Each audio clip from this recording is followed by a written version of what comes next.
Доброе утро, ребята. Вот ролик о масле. Было у меня залито вот такой вот Лукойл. Проехал я на нем где-то около 1500. И стало оно вот такое вот. Черное-черное.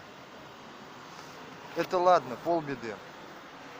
У меня застучали гидрокомпенсаторы. Что я только не делал. И менял фильтр масляный.